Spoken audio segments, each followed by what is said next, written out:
Nós vamos dar continuidade ao nosso primeiro dia, agora à tarde, com a apresentação do demo da câmera Genesis da Panavision.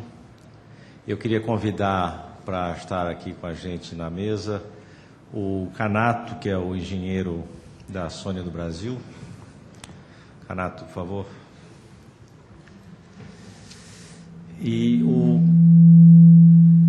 Marcos Macambira, que é o técnico de movimentação de câmera da Motion.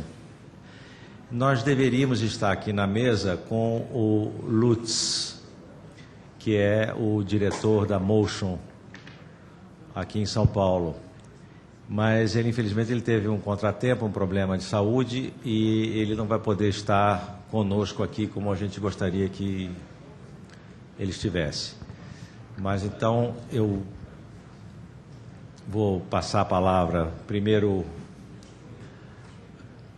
ao Marcos, representando a Motion, e depois então a gente vai ouvir a apresentação do Canato. Bom, já fui apresentado para vocês, eu vou fazer só a introdução do filme. Vocês têm um roteiro aí na mão do filme que sempre a primeira parte é filme 35 e a segunda parte é o Genesis, esse produto que nós estamos aqui representando. Então acho que a gente pode passar o... Oi?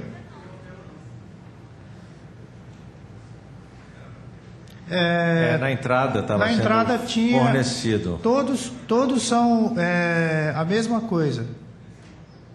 Além do panfleto, tinha um traduzido que vem mostrando o roteiro. Bom, é só para ficar ciente, sempre a primeira parte do filme, por exemplo, sacada, né? E sacada ao contrário, o sacada externa seria em filme e o sacada contrário, que seria a segunda parte do filme, é o Gênesis.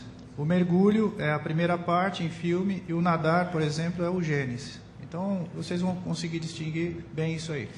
A única observação que eu peço é para vocês prestarem bem atenção no contraluz e no preto mesmo, né? Como é filmado e como é feito em vídeo também. Tá bom? Obrigado. Só me tira uma dúvida. Primeiro, se exibe sabendo o que é película, o que é digital, e depois tem uma segunda parte? Não, é só isso. Tá. Então aí a projeção, quando tiver ok.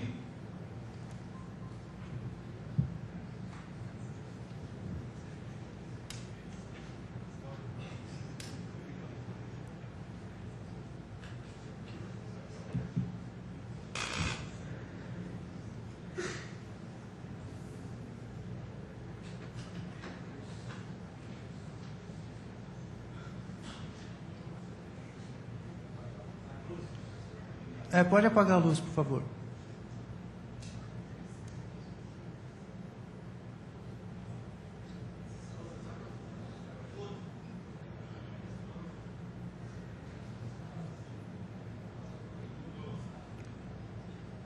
Tem como apagar essa outra também?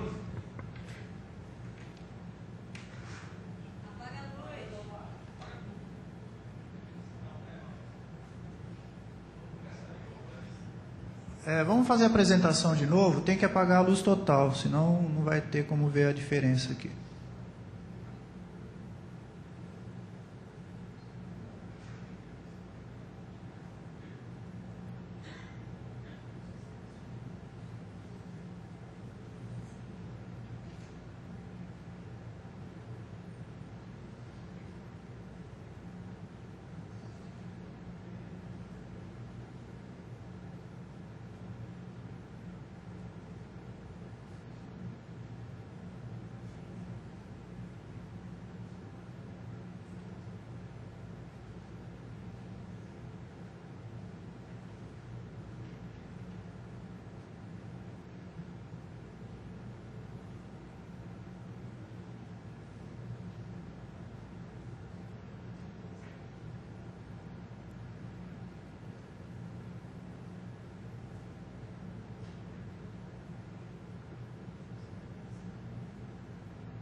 Obrigado pela atenção de todos. E agora vamos passar para nosso representante da Sony para explicar o novo potencial dos nossos CCDs.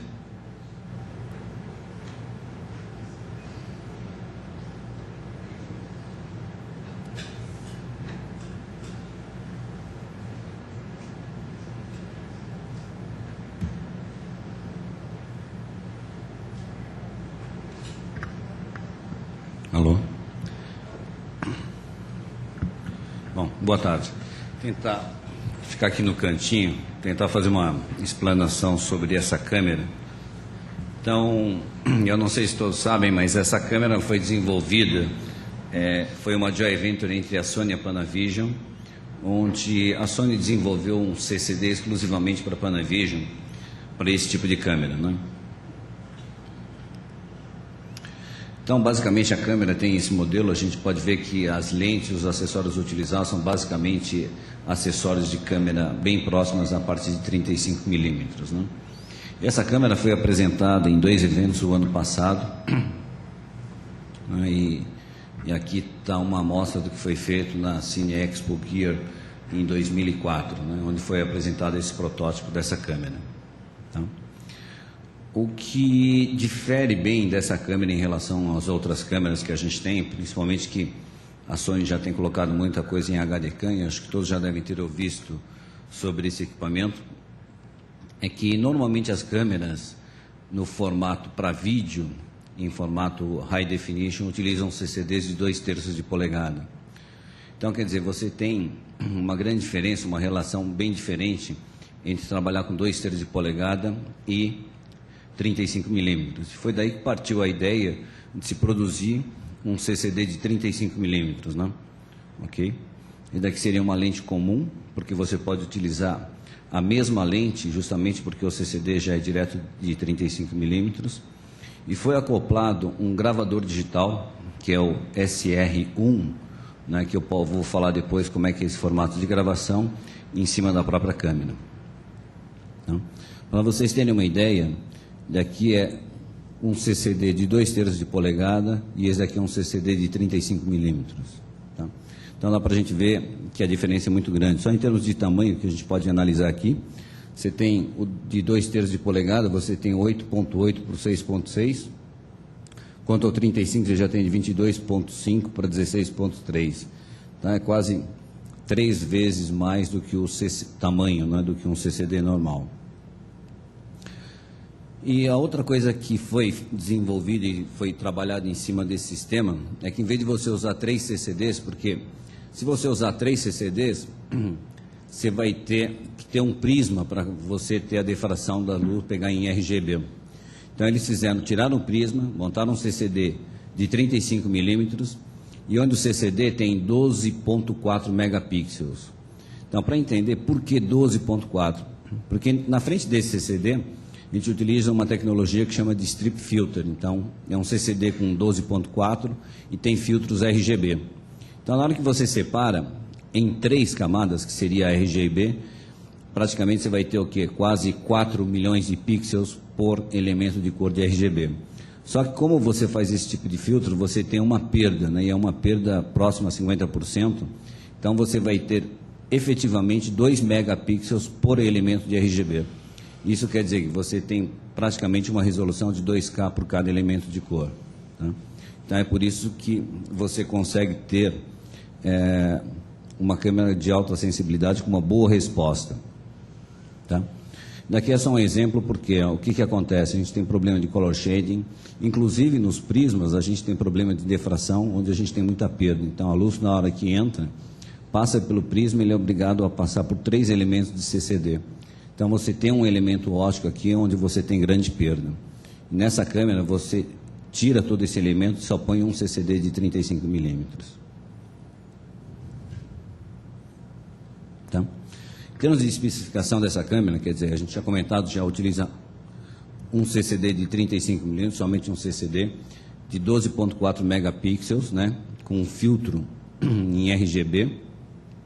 E daí, praticamente, vai produzir uma imagem de 2K. A parte de mecanismo é um mecanismo de um formato já desenvolvido e entregue o ano passado pela Sony, que é a série HDCam SR, que grava em MPEG-4 em RGB. Ele pode, a gravação dele pode variar de 1 a 50 frames por segundo, então você pode variar qual é a taxa que você quer gravar.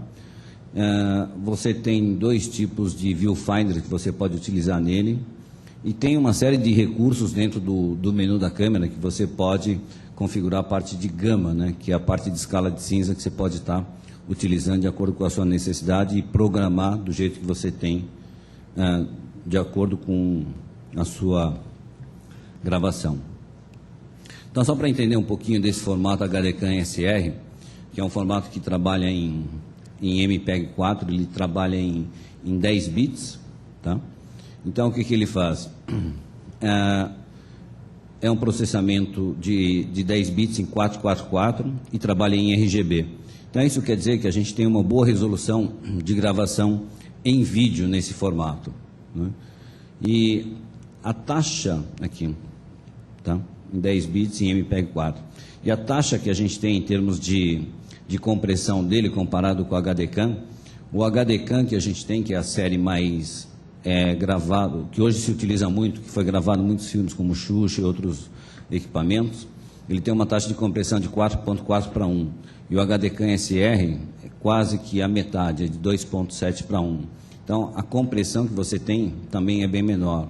E o fato de você trabalhar em RGB em 444, você consegue uma qualidade bem melhor em relação ao outro formato. Tá? Esse daqui é basicamente o gravador que está sendo embutido na cabeça de câmera da Panavision. E aí você tem 2 formatos de máquina player que trabalham com o formato HDCam SR. Tá? Então, em termos, só para ter uma ideia de especificação desse produto, ele grava num formato HDCam SR em 440 megabits por segundo e também pode gravar o formato HDCam normal em 145 MB. Então, ele é compatível com os 2 formatos, o HDCam, que a gente chama normal, e o HDCam SR. Consegue gravar até 12 canais de áudio em 24 bits e até 4 canais de áudio em HDCam em 20 bits. Tá? Todos sem compressão. Tá? E dentro desse equipamento HDCam SR W5000, a gente consegue gravar todos os formatos basicamente em alta definição, trabalhando em 1080, 23.98, 24, 25, 29, 97 e 30, tá? Progressivos, né? Ou 50, 59, 94 e 60 entrelaçado. E na série 5000, que é a SR, a gente consegue gravar em 750, 720x50 ou 59.94 progressivo. Então, dentro desse formato de HDCam, o HDCam SR, você consegue gravar todos os formatos de vídeo em HD. E a versão que a gente vai estar lançando praticamente em setembro, que vai ser, quer dizer, da Panavision já está pronta, mas a Sony vai colocar também uma que seja compatível na parte de gravação com a Genesis. Então, fazer um frame variável de até 50 frames por segundo. Tá? Isso aqui é só para ter uma ideia de quais são os formatos que ele atende e qual a variação de todos os formatos que você pode atender em cima desse gravador que é acoplado em cima da câmera da Panavision.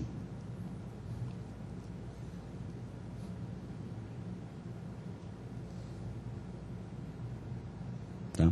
Isso daí vai te dar o quê? Um total de 28 frames rate, 28 modos de você gravar dentro desse formato HDCam SR. Tá? E, como eu já tinha comentado, quer dizer, ela já trabalha na banda total em 444 e ele trabalha com dual link, né? Então, quer dizer, se você colocar 2 sinais diferentes, você consegue gravar com 2 sinais independentes sincronizados. Então, muitas vezes você pode utilizar até para gravações em 3D, utilizando 2 câmeras sincronizadas com esse mesmo gravador, porque ele grava automaticamente 2 sinais em dual link. Ok? E os acessórios que tem dentro dessa câmera da Genesis, hoje ele é totalmente compatível com qualquer acessório da Sony, que é MSU, quer dizer, são os Master Setup Unit, e os remotos de câmera também são totalmente compatíveis com essa câmera da Panavision.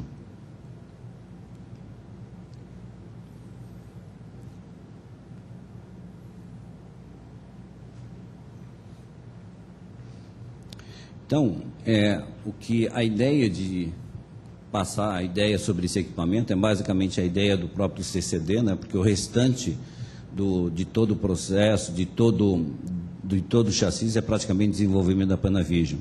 A única coisa que a Sony acabou colocando é o bloco de CCD e o gravador, que é o HDK-SR. E a ideia é mostrar todo o workflow desse produto, que não adianta nada você falar, vou gravar em fita, vou gravar numa Genesis em formato HDK, e o que é que eu vou fazer com isso? Então você tem máquinas players, né? E todo o formato que você pode trabalhar. Você pode trabalhar tanto em 422 ou em 444, tá? Essa é a vantagem que você teria de você fazer qualquer trabalho em cima desse formato. Então, não ficaria só na captação, mas sim em todo o processo, ok?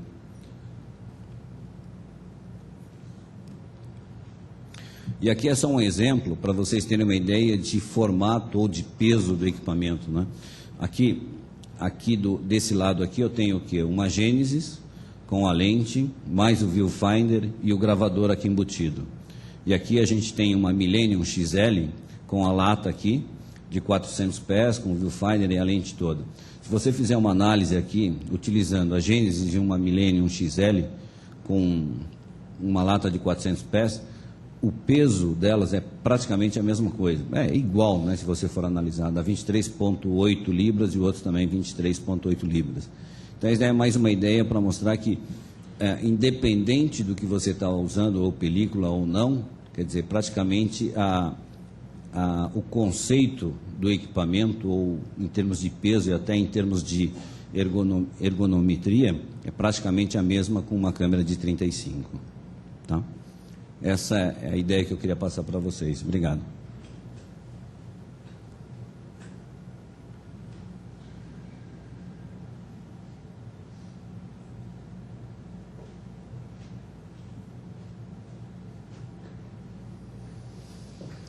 Bom, vamos abrir para perguntas. Né? Eu pediria novamente que usasse o microfone. A gente está gravando a apresentação toda, para a gente ter registrado a pergunta também.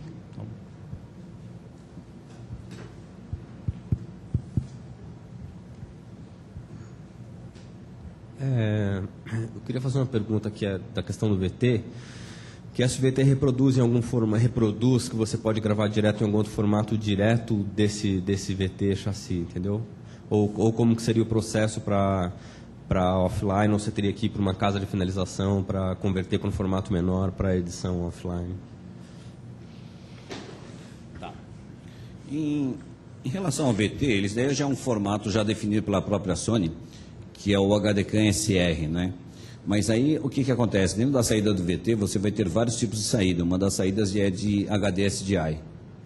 Tá? Então você tem uma saída em HD digital. Então isso daí você pode estar jogando em qualquer sistema não linear que aceite esse tipo de formato, que todos os formatos de HD aceitam isso. Você pode estar descarregando e fazendo edição. Mas não tem nenhuma saída componente ou alguma outra... Não, ele não tem saída componente analógica, né? né? Ele tem uma saída de RGB em 444, mas é um outro formato, mas nada de saída componente análogo, nada disso.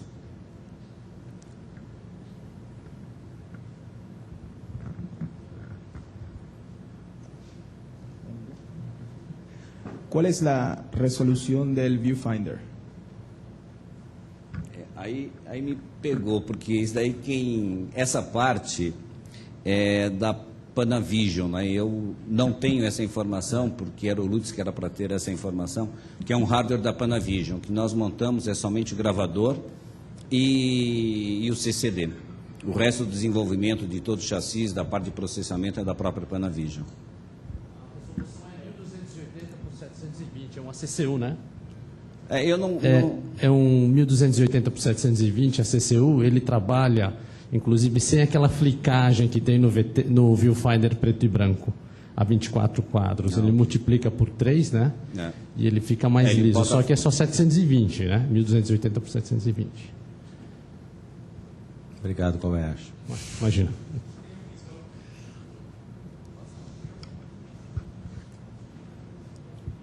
Tem um sistema de visor óptico também? Um viewfinder óptico? Tem a informação que tinha, parece que era um visor óptico e um eletrônico.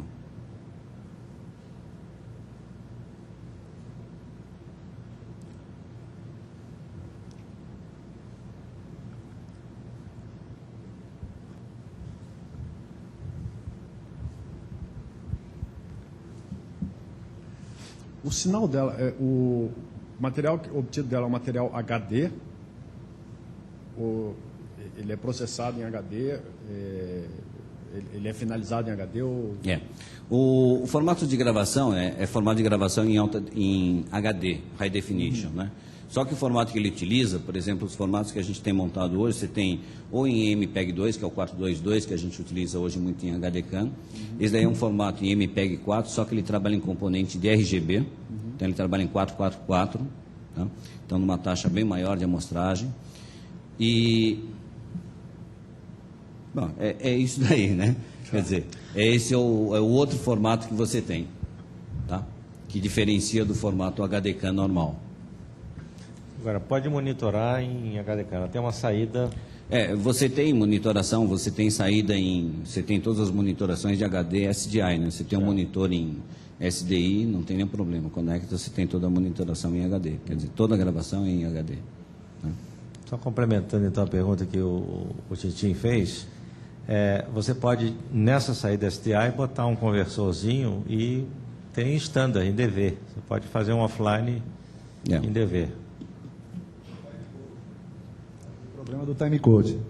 Vai ter o problema do timecode. Você vai aí começa porque a outra não vai gravar timecode 23.976. Não Né? vai gravar nada disso. Então, aí os timecodes serão incompatíveis. Exatamente. Quer dizer, você vai ter que passar por uma conversão numa casa de pós-produção, onde você vai dar a saída e compatibilizar o timecode. Exatamente. Mas eu tenho a impressão que seria mais para o diretor olhar as cenas em casa do que propriamente... Mas é que a pergunta dele envolve um workflow, né? Baratear o workflow. Quer dizer, você já sai para editar. Isso não vai baratear. Barateamentos. Agora, ela grava também em HDCAM standard? Quer dizer, em 422?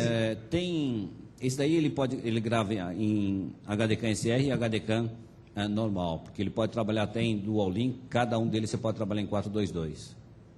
Então, quer dizer, quem quiser fazer uma produção normal, para uma necessidade normal, pode usar. Problema, pode utilizar. E a gente vai estar, quer dizer, o player no fim, né? Quer dizer, o player, porque a camcorder aceita, ele pode fazer tudo isso.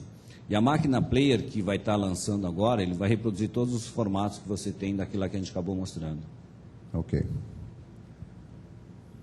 Esse sensor vai ser usado só para essa câmera ou tem alguma outra câmera chegando aí com esse tipo de sensor? Olha, a informação que eu tenho, quer dizer, são poucas informações, porque isso é praticamente da Panavision do que da própria Sony, né? Mas parece que foi um desenvolvimento feito exclusivamente para a Panavision. Quer dizer, não tenho certeza se ela vai abrir para outras companhias, né? Não, eu acho que nessa parte eu acho que não vai entrar, não, porque aí eu acho que foi um desenvolvimento exclusivo para eles, né? Devem ter pago por isso, né? Tem uma patente aí, né? Eu queria fazer mais uma. Estava lendo a matéria no colateral sobre a Viper, que é uma câmera que eu também não conheço, que eles têm dois modos de gravação, né? Um modo de vídeo stream e outro de film stream, que eles chamam, que é o que grava com menos compressão, 444, só que a imagem aí é RAW e você não tem os ajustes da câmera, né? Nessa câmera também tem uma diferença de que ajuste você pode usar dependendo da compressão que você está usando, se é 422 ou 44, ou tudo funciona igual para todos os padrões? Para o sistema da Genesis que ele tem montado, ele vai gravar sempre em 444. Né? Agora, o da Sony, que é um outro modelo industrial que a gente está colocando, ele pode gravar tanto em 422 como em 444. Mas é só o player, né? Agora, a câmera que vai ser acoplada, ele vai mandar tudo direto em... Aí você pode selecionar ou 444 ou 422, mas é uma câmera que manda informação completa. Você não existe... Então dependem só da câmera e não... Exatamente. Tá? Não tem nada a ver com a parte do VT, que não é uma coisa conjugada.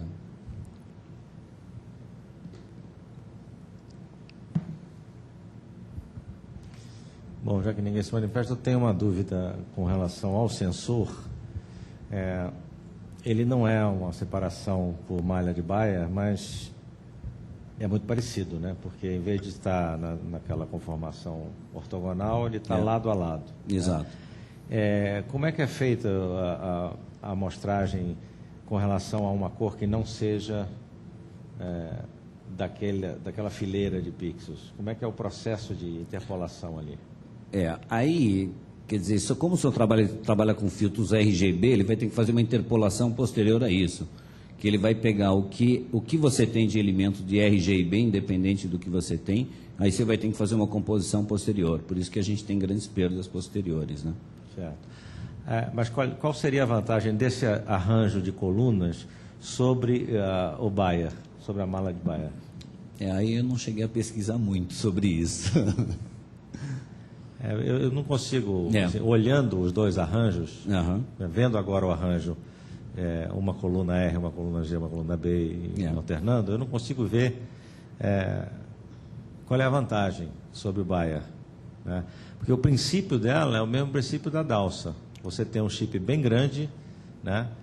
Faz uma seleção de RGB em cima do próprio chip, né? Cada um processo diferente, e aí depois você consegue ter 2K mesmo, né? Mostrando no mesmo chip as 3 cores.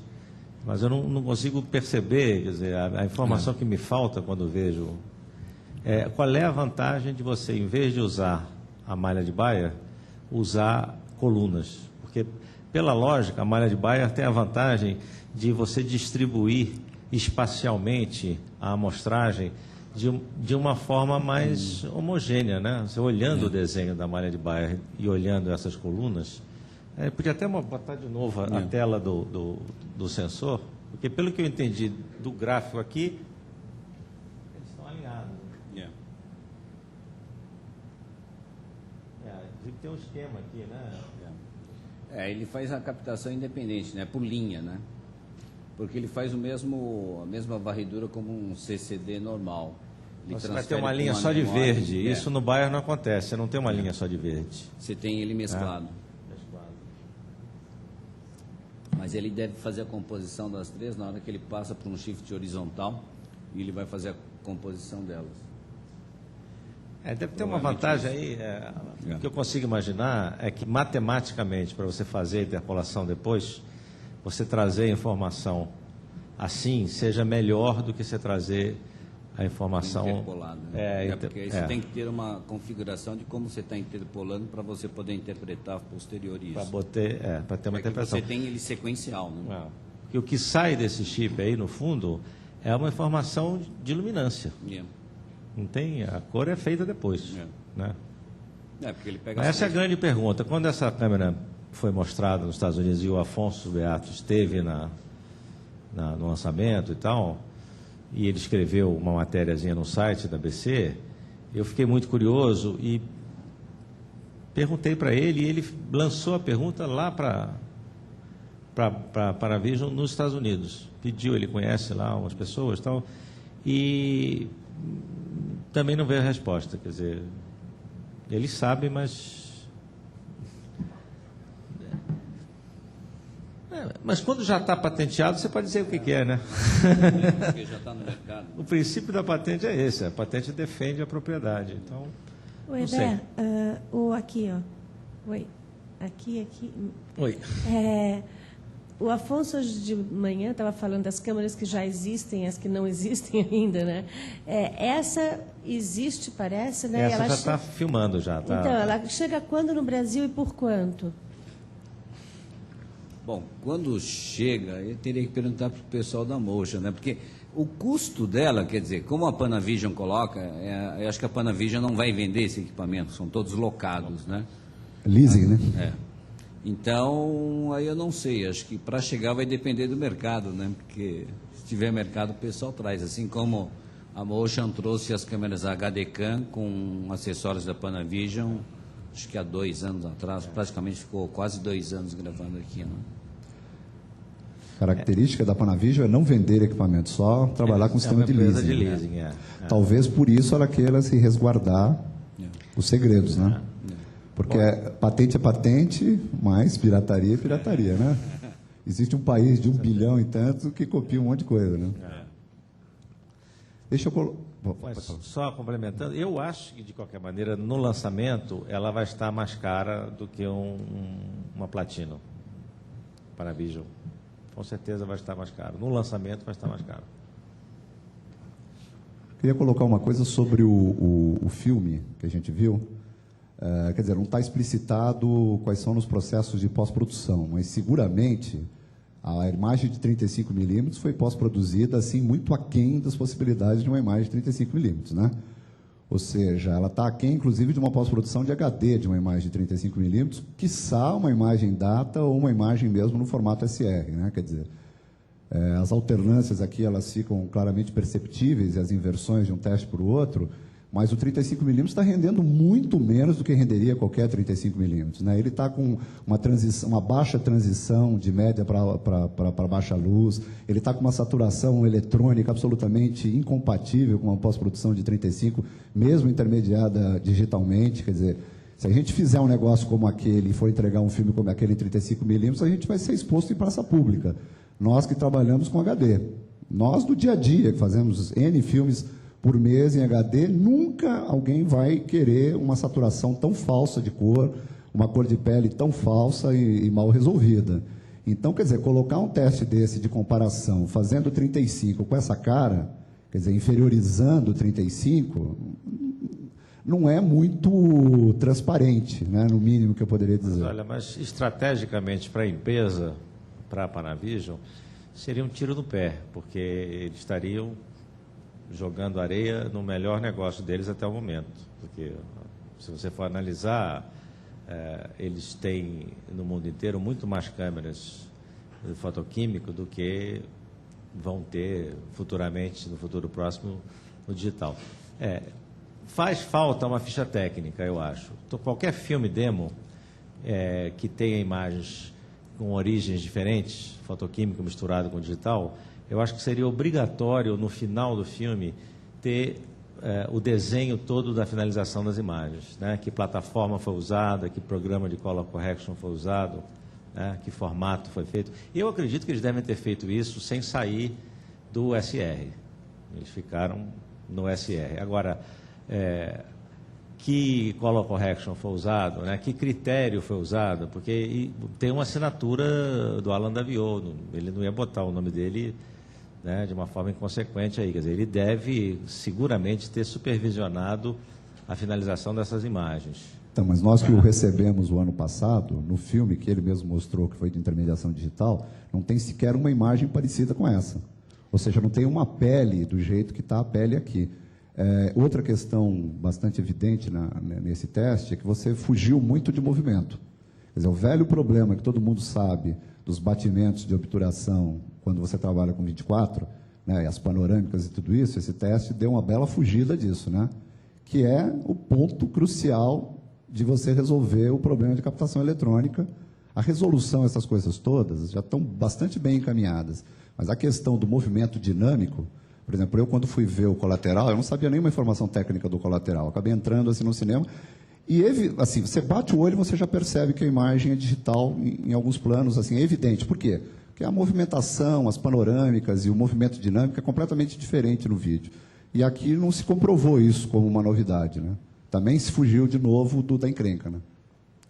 É por isso que os testes têm que ser feitos pelos diretores de fotografia. Quer dizer, o demo, o nome diz, é uma demonstração em que o maior interessado é o fornecedor do equipamento. Então, a gente não pode julgar. Isso é uma apresentação. A gente está vendo o que a câmera faz, logicamente, do jeito que eles acham que deve ser mostrado. Mas eu concordo com você. Quer dizer, quem vai testar, quem vai descobrir os pontos fracos, o calcanhar de Aquiles do equipamento, é o fotógrafo testando, né?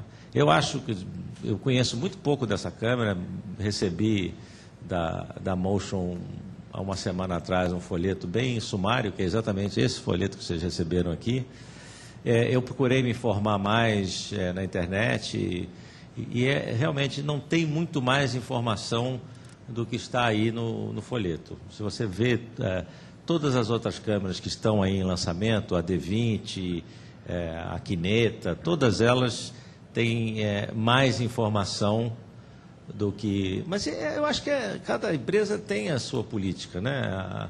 A política da Panavision é uma política mais... Quer dizer, é isso, é uma empresa que só faz leasing, que não vende o equipamento, Eu acho que é uma postura diferente. Mas, de qualquer maneira, o nosso papel como técnicos, estamos observando um teste, quer dizer, ele tem que ser o mais crítico possível. Lógico. Nós, na verdade, não devemos nada a ninguém. Lógico. Em relação à criticidade do que está sendo colocado. Eu acho que um grande erro de estratégia de marketing, que a gente sempre tenta... Eu não tenho o mínimo preconceito quanto à base de vídeo, à base eletrônica, só que precisa ter muita noção, claras noções, de quando você está conversando com o cliente ou ele quer comprar uma determinada solução, quais são os limites daquela solução e o custo-benefício daquela solução. E não tentar vender gato por lebre. Que é assim, eu tento vender algo acima do que ele realmente pode entregar.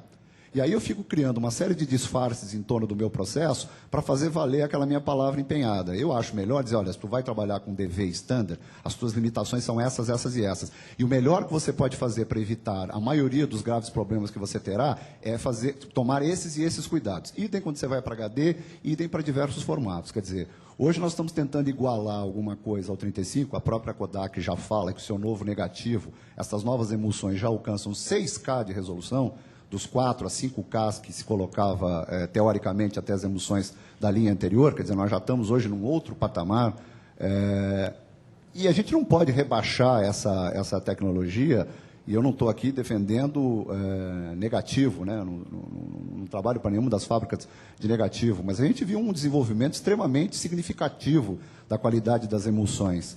E, em tecnologia de pós-produção, para mim, existe uma grande regra que é a do funil. Quanto mais alto eu venho, eu vou poder passar melhor pelo afunilamento que eu sempre terei, seja numa exibição digital, seja numa cópia, numa intermediação, sempre vai ter um afunilamento. Então, quanto maior eu venho, eu passo melhor. Se eu quero passar muito restrito, já me faço do tamanho do bico do funil, eu com certeza vou ter perdas. Então, tem que ter noções dessas coisas, dos resultados reais, e não disfarçar muito. Eu acho também que hoje de manhã foi tocado esse assunto na mesa também. Eu acho que o fato da transição ainda não ter se completado, porque a ponta mais importante, que é a exibição, né, a projeção, ainda está atada ao fotoquímico, traz com relação a todos esses equipamentos de captação uma relatividade, porque o dia que você tiver todo o processo digital, quer dizer, você chegar na sala de projeção, né, e também projetar como projetor digital, o resultado vai ser outro. A gente já sabe que o resultado é outro. A gente vai ver em seguida aqui dessa apresentação, uma apresentação de um sistema de projeção digital que a gente sabe que não é o topo da linha, né? Mas a gente vai ver diferenças flagrantes. Eu acho que, na minha opinião, o divisor de águas do digital está na exibição. Eu acho que quando...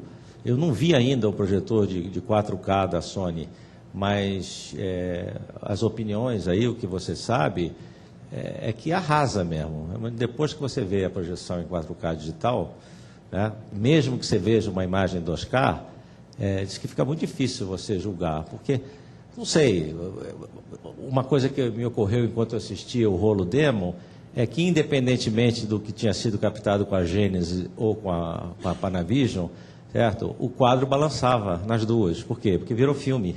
No que virou filme, estava sambando igualzinho, sambava igualzinho. Porque, lógico, o negativo não samba numa Panavision Platino. Ele tem uma estabilidade perfeita e maravilhosa. Mas quando vira fotoquímico na projeção, samba do mesmo jeito, né? Então, eu acho que esse momento que a gente está passando, a transição do fotoquímico para o digital, ele só vai se realizar plenamente quando você tiver a cadeia toda digital. Enquanto a gente estiver chegando no final e voltando para o fotoquímico, a gente vai ter problemas, né? Sempre vai ter problemas. Tem vários outros problemas que a gente sabe que tem, né? Quer dizer, hoje, um dos grandes... o grande esforço que se está se fazendo aí na área da intermediação digital é descobrir as formas de compatibilizar os espaços de cor de cada suporte, né, para você poder enxergar no eletrônico, no digital, o que você vai ter no filme, né? Essas LUTs todas complicadas aí que cada fabricante entrega com o seu equipamento, é uma tentativa meio louca. Quer dizer, como é que você vai ver num suporte eletrônico, né, numa projeção digital, o mesmo resultado que dá o filme? O espaço de cor é totalmente diferente. Se você superpor o espaço de cor dos dois suportes, você vai ver que tem um monte de informação, de cor, que está fora num e está dentro no outro. Né?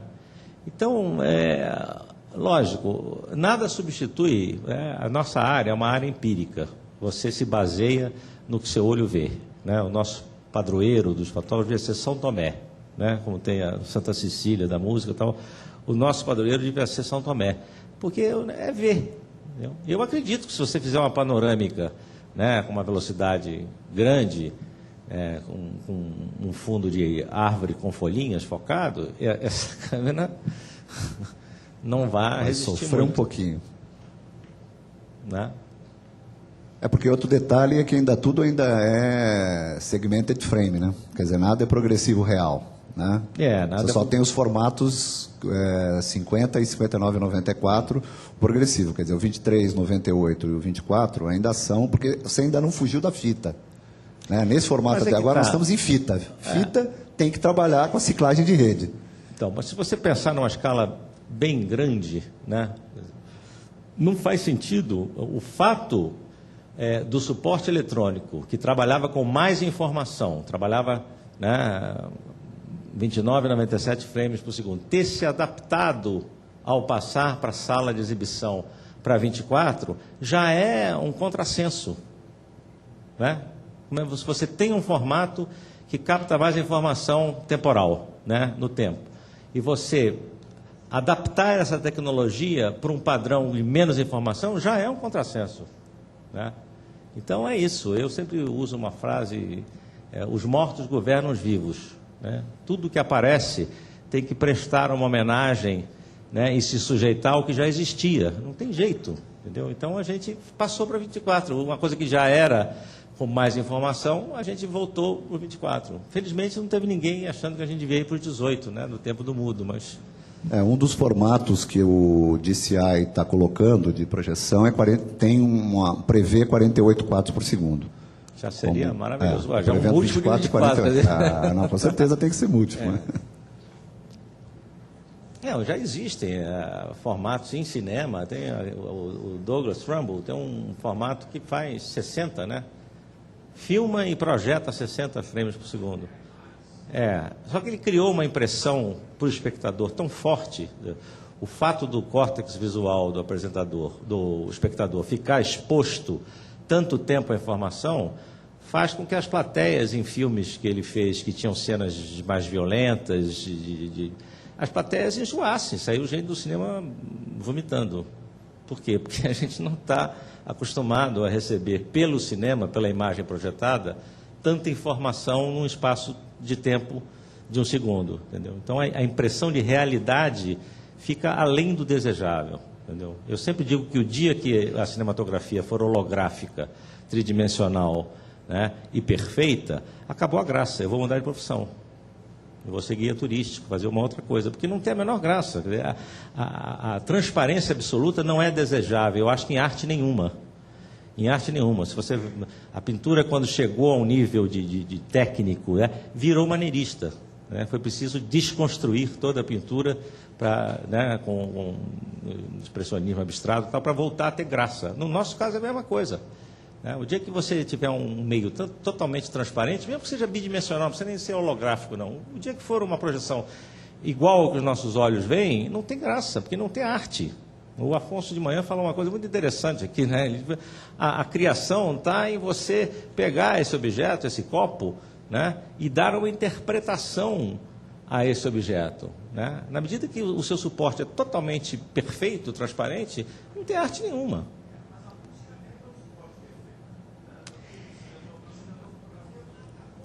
Mas quer ver o que já está acontecendo? O paradigma é isso. O paradigma é o suporte perfeito. Eu estou repetindo a sua pergunta para gravar.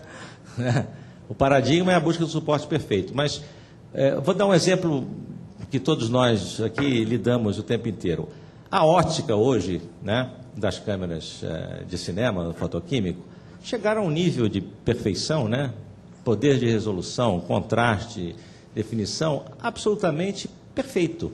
Vocês conhecem algum fotógrafo que consiga usar uma New Zeiss ou uma Primo Panavision sem botar nada na frente? Tem alguém aqui que Eu nunca vi, ninguém faz. Por quê? Porque é uma imagem quase que médica, né? Parece um filme científico. Você bota uma News Ice com um filme 50 Asa Daylight, filma, não tem graça nenhuma. Entendeu? É uma imagem totalmente naturalista, no pior sentido que pode se usar a palavra, né? Então, a contradição é essa. O paradigma que está sendo perseguido é a transparência total do suporte, né? Acabou, é o que eu digo. Aí vai fazer holografia, tá? Mas um dia vai ter a holografia perfeita, entendeu? Aí acabou, aí vamos ao teatro, né? A gente faz... É só fazer um teatro com a plateia girando, eu sempre falei isso. Bota... Solução sim, bota o teatro lá e a plateia gira e está feito. Vamos aproveitar a presença do canal, vamos esmiuçar mais a câmera, vai?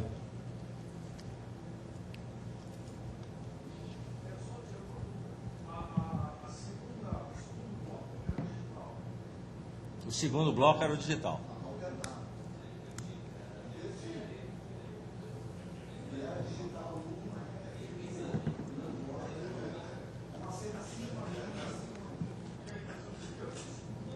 Não, as situações se repetem, né?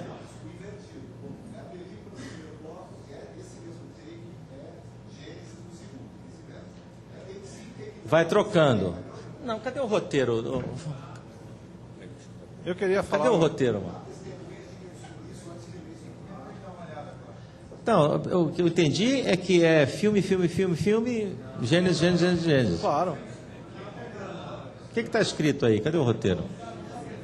Filme, depois... É alternado? O que é no primeiro bloco fotoquímico é no segundo...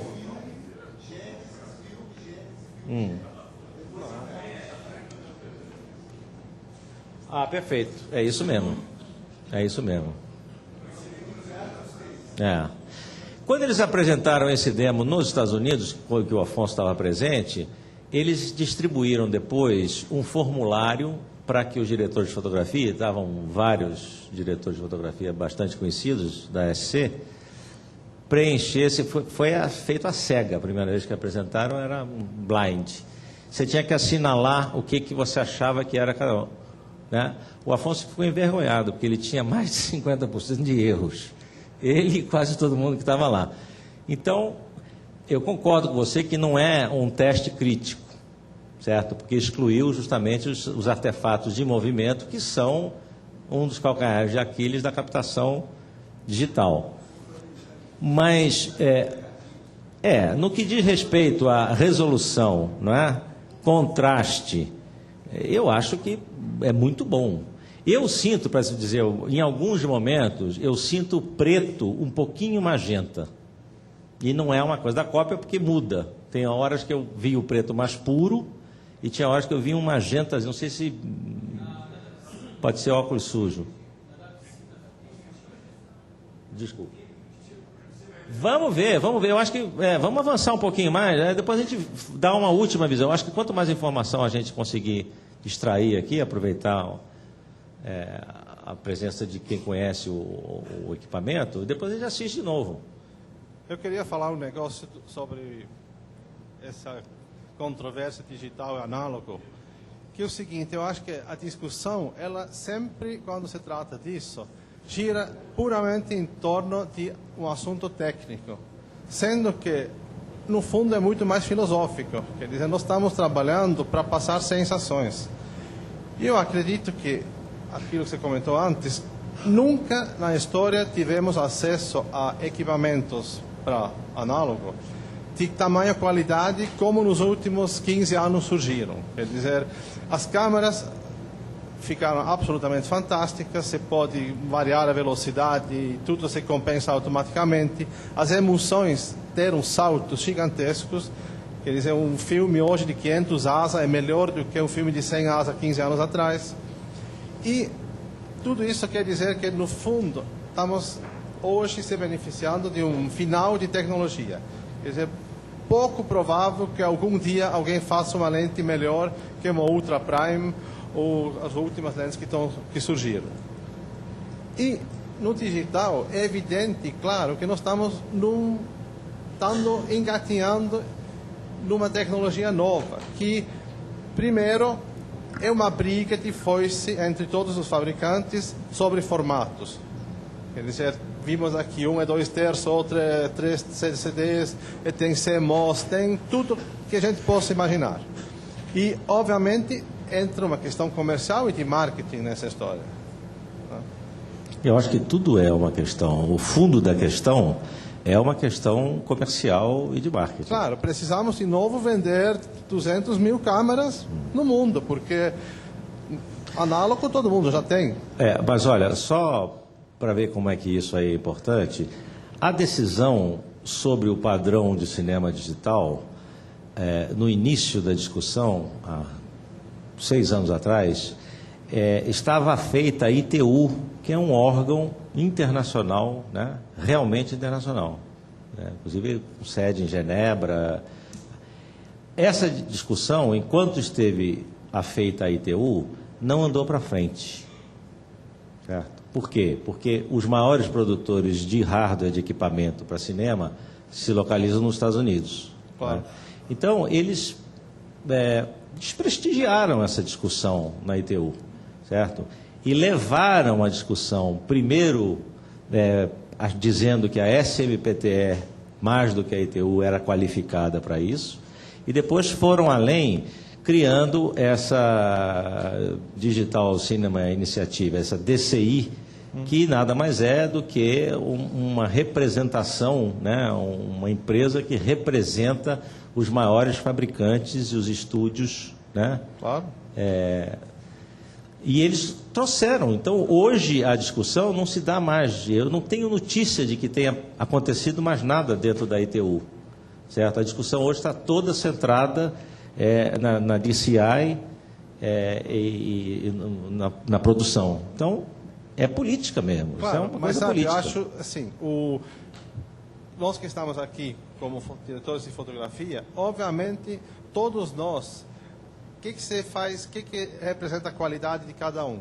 Como se disse, como a gente diminui essa imagem que está sendo captada pela lente. Portanto, a gente faz uso de qualquer recurso, filtros de péssima qualidade no fundo, pondo na frente de lentes de primeiríssima qualidade para criar um clima, para criar uma sensação que seduz as pessoas.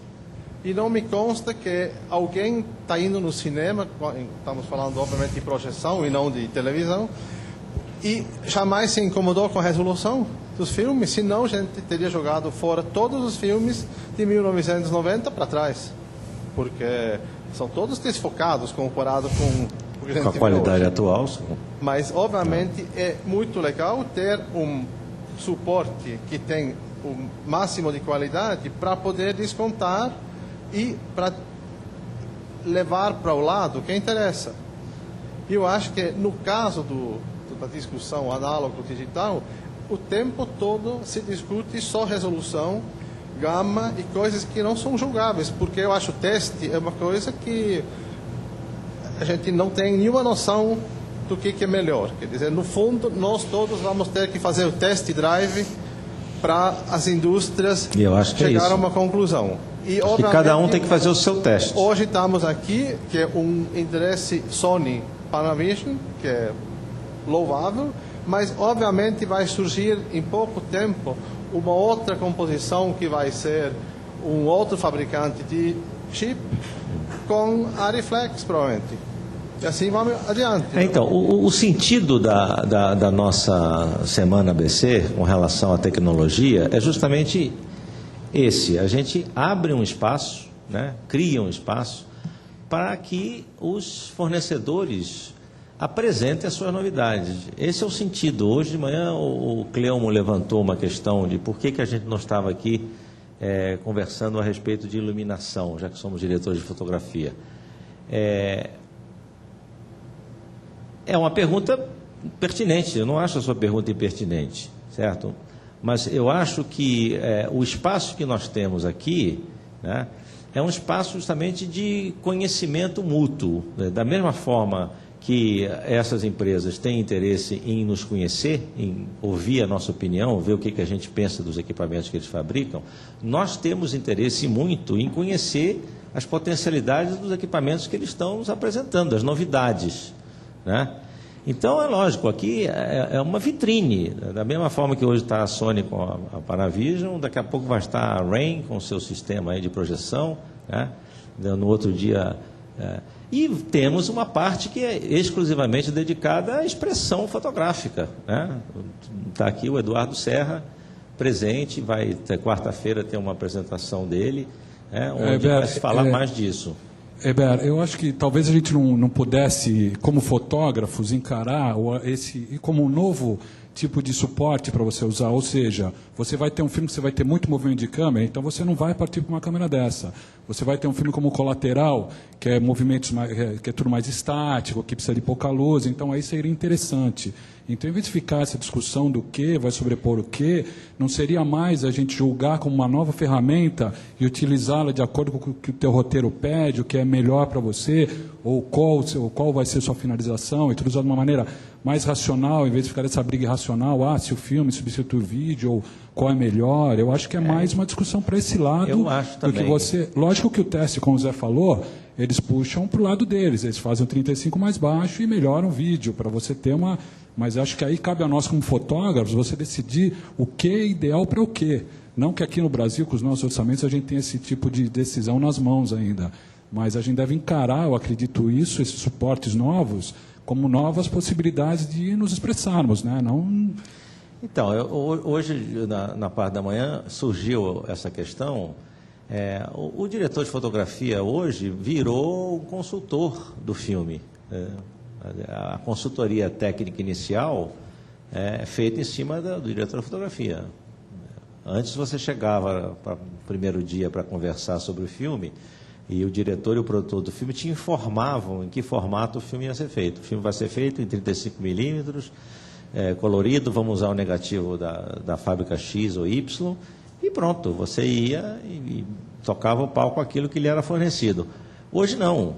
Hoje tem uma diversidade tão grande de suportes, né? E muitas combinações, quer dizer, você pode captar em película Super 16, depois transformar isso em HD Cam e depois volta para 35, quer dizer, você tem tantas possibilidades que, por um lado, é interessante, por um lado é essa torre de Babel, esse caos. Por outro lado, você hoje tem a possibilidade, se fizer uma análise inteligente do projeto, do roteiro que você vai fazer, né? E tiver a possibilidade de ter acesso a qualquer uma dessas combinações de captação, finalização, você tem a possibilidade de, às vezes, acertar na mosca, né? E pelo lado financeiro também. Por exemplo, esses documentários todos aí, nós estamos vivendo um boom de documentários no Brasil, né? É uma expressão enorme de documentários. Esses documentários, todos eles... se a gente ainda tivesse só o suporte fotoquímico, eles não existiriam. Porque como é que você vai fazer um filme falado, né, um cinema do Eduardo Coutinho, por exemplo, que é um cinema todo baseado em depoimentos? Como é que você vai fazer isso, mesmo em 16 milímetros? Né?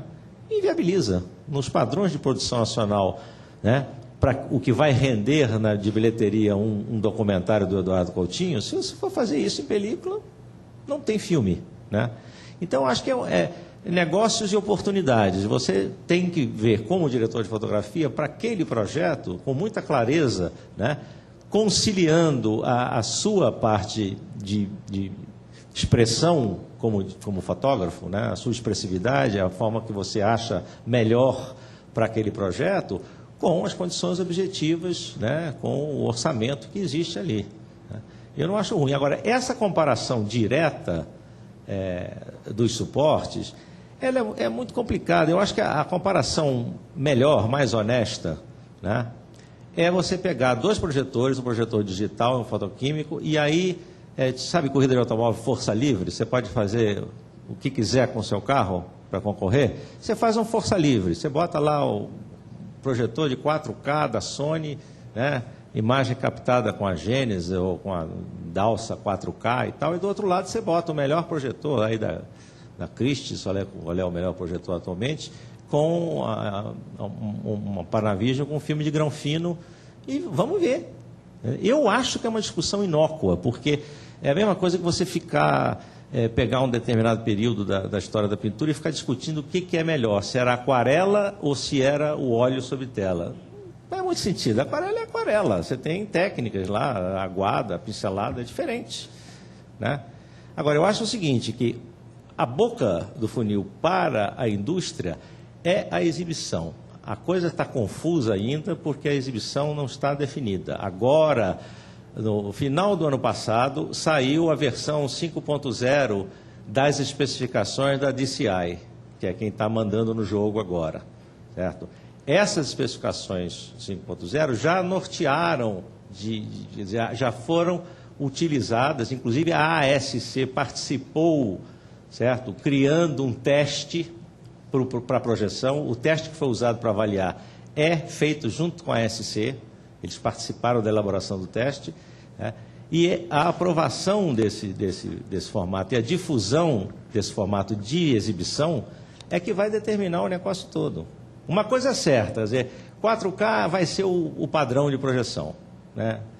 Eu já vi vários estudos mostrando que a nossa percepção visual, certo? Você criar um sistema que fosse maior que 4K para projetar é jogar dinheiro no lixo. É feito avião. Você pode fazer um avião que ande 3 vezes a velocidade do som, um avião de passageiros, que vai daqui a Pequim em 4 horas. Você pode fazer, certo?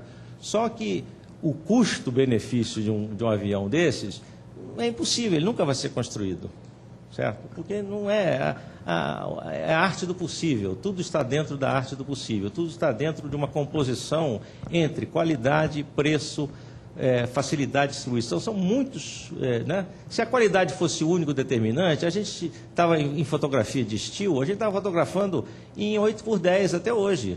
Não tem, você vê aquelas fotos lá de 1800 e bolinha, feitas em vidro em 8x10, tem mais qualidade que qualquer Nikon, qualquer câmera de 10 megapixels em digital. Mas ninguém mais sai, porque você não vai sair com um trambolho daqueles, né? Então, o seu Kodak lá inventou a Brownie e vendeu não sei quantos milhões nos primeiros anos. Então, acho que a gente tem que perceber, inclusive perceber como técnicos num país periférico, né? O que é melhor para nós. Isso é que é uma outra questão, que aí já é uma discussão que vai envolver outras variáveis, né? Variáveis não só econômicas, mas também de ordem política, regional. O que é melhor para nós, né? Será que a gente não está perdendo uma grande oportunidade com o digital de realmente mudar o perfil da exibição do cinema no Brasil? Tem uma janela aí, né? O que a gente vai ver aqui mais para frente hoje, que é a demonstração da RAIN, vocês vão ver que existe um sistema muito bom de projeção, né? Logicamente que não vai entrar numa tela de 20 metros, né? Vai ficar numa tela como são os cinemas hoje são cada vez menores, né? Mais cinemas, mais salas dentro do mesmo espaço, mas que nesse formato de cinema de hoje é uma solução muito interessante. Entendeu? Você vai produzir diretamente em digital e ficar no digital. Não tem, entendeu? Essa agonia que a gente tem de saber que X%, 30% do orçamento do filme vai parar no transfer, né? Vai poder ser contornada, né?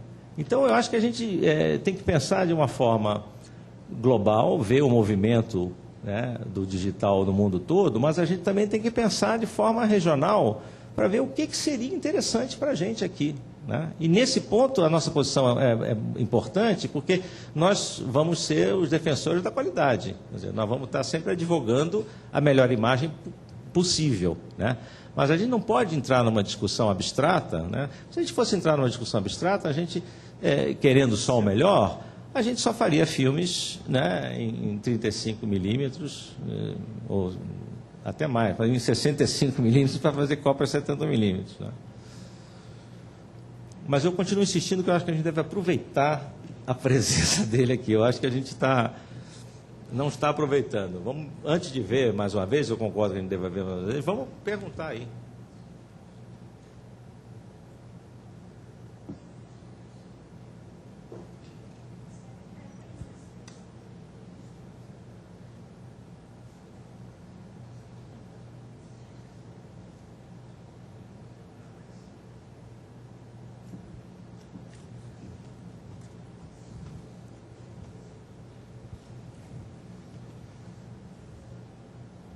Não, eu queria saber qual das produções, quantas produções já estão usando essa câmera, se tem essa informação.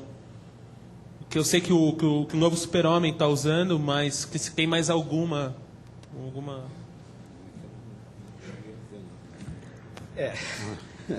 O que foi dito aqui de manhã, né, pelo Afonso, que está lá no olho do ciclone, lá está em Los Angeles, deve estar sabendo razoavelmente bem, é que todas as câmeras que existem em Gênesis, no momento, estão comprometidas aí com a produção desse Super-Homem.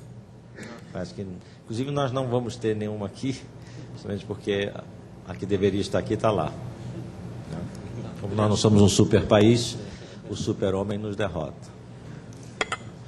Queria fazer uma pergunta que é mais técnica, assim, Heber, se me corrija se eu estiver errado. Quando eles falam em ter mais range dinâmico, a gente está falando de ter mais latitude, é isso? Range dinâmico é o correspondente na nossa linguagem fotoquímica à latitude. Agora, quando você não usa nenhum tipo de setup mais... usa a câmera gravando de uma forma mais pura, vamos dizer assim, o vídeo tem essa desvantagem de não ter uma curva, na verdade, né? De ser uma reta, né? Por isso que o clipe chega de uma forma mais abrupta, né? Ele não tem o ombro que nem a curva fotoquímica, certo? Isso agora com o logarítmico, justamente, o logaritmo veio para tentar reproduzir, porque existe uma coincidência entre a curva da nossa visão fotópica, a nossa visão de cone, né, para luz alta, e a resposta da emulsão fotográfica. Existe uma coincidência. Você examinar a curva da sensibilidade do nosso olho, né, na visão de alta luz, na visão dos cones, e a curva do enegrecimento da emulsão, né, a curva característica do filme, há uma coincidência, certo? Elas são logarítmicas. A progressão se dá de forma logarítmica. E no caso do suporte eletrônico, não. Inclusive, se você olhar a curva de resposta de um simples tubo de televisão, um tubo de rádio catódico, você vai ver que ela é o contrário, ela sai rasgando já. A resposta se aumenta um percentual mínimo a voltagem, a resposta de luminância explode, né? Então, sempre todos os equipamentos eletrônicos foram corrigidos com um fator, que é um fator gama, que é uma correção da resposta do eletrônico, né? Agora, essa linearidade justamente não é desejável.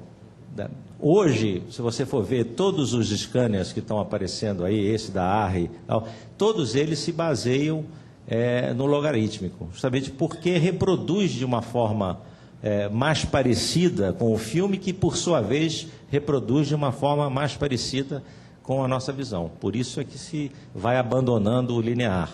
E para você fazer uma conversão das duas coisas, por exemplo, para você representar um 10 bits logarítmico em linear, você vai ter que usar um linear de quase 16 bits. Então, você também tem um fator aí, né, de economia, né? Mas eu acho que o motivo principal de ter se adotado o logarítmico é realmente porque ele tem uma proximidade maior com a resposta do filme, e o filme tem uma resposta mais parecida com o olho do que o digital. Essa correspondência de bits linear e logaritmo, essa correspondência de bits lineares e bits logaritmos, você fez uma correspondência? Infelizmente eu não vim preparado para explicar nada disso. Mas o que acontece é o seguinte: na parte baixa do sinal, né, no preto e nos cinzas escuros, você vai usar mais informação para descrever essa região do que você vai usar para descrever as altas.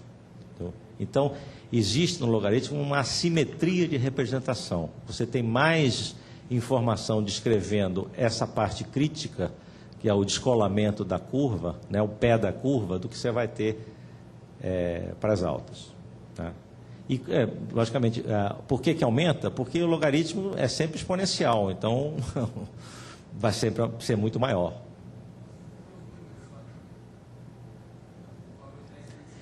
Eu não sei qual é a conversão exata. Eu posso raciocinar por um número exponencial. 2 a 8, 256 níveis, 2 a 9, 2 a 10ª já dá 10 mil e tanto, né? E para você transmitir isso aí do logaritmo, onde ele está exponencial para o linear, você vai ter um linear maior, entendeu? Mas eu não sei, a minha matemática não chega a esse... Talvez o Zé Augusto ou o Alex possa dizer isso. O Alex está caladinho ali.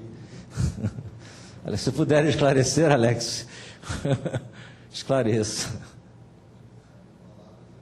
Só em palavras é difícil. Essa é matemática, gente, né? A minha matemática... Não, queria saber se a Sony já tem algum gravador sem fita para o futuro próximo para usar com a Genesis.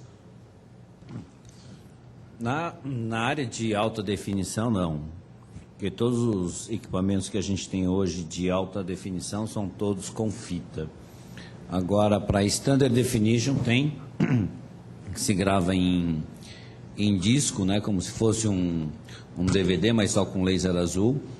E esse ano foi mostrado na NAB que também vão produzir uma câmera com esse mesmo formato em alta definição também. Tá? Blu-ray. Blu-ray.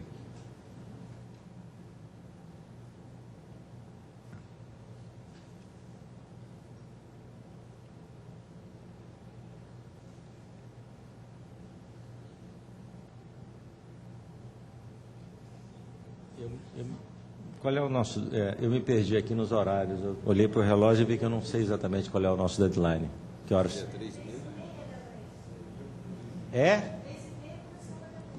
Então, já estamos passados. Então, só tenho a agradecer a todos vocês, né? Então, vamos fazer uma rodada final rápida. Desculpe, eu achei que a gente... Vamos ver de novo. Vamos ver de novo.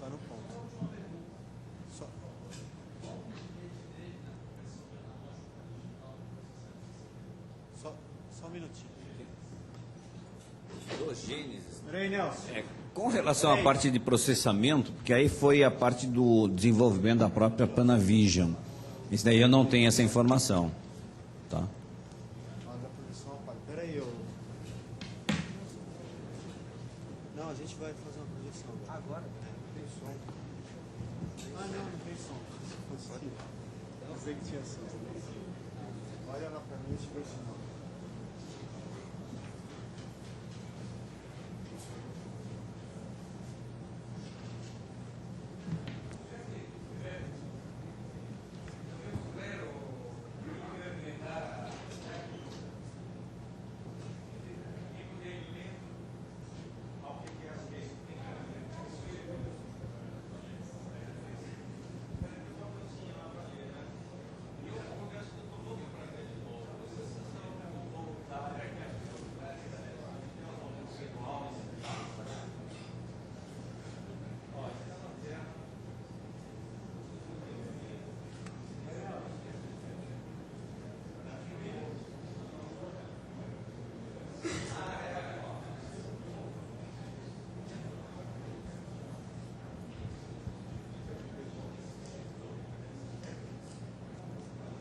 Não, eu vou pedir.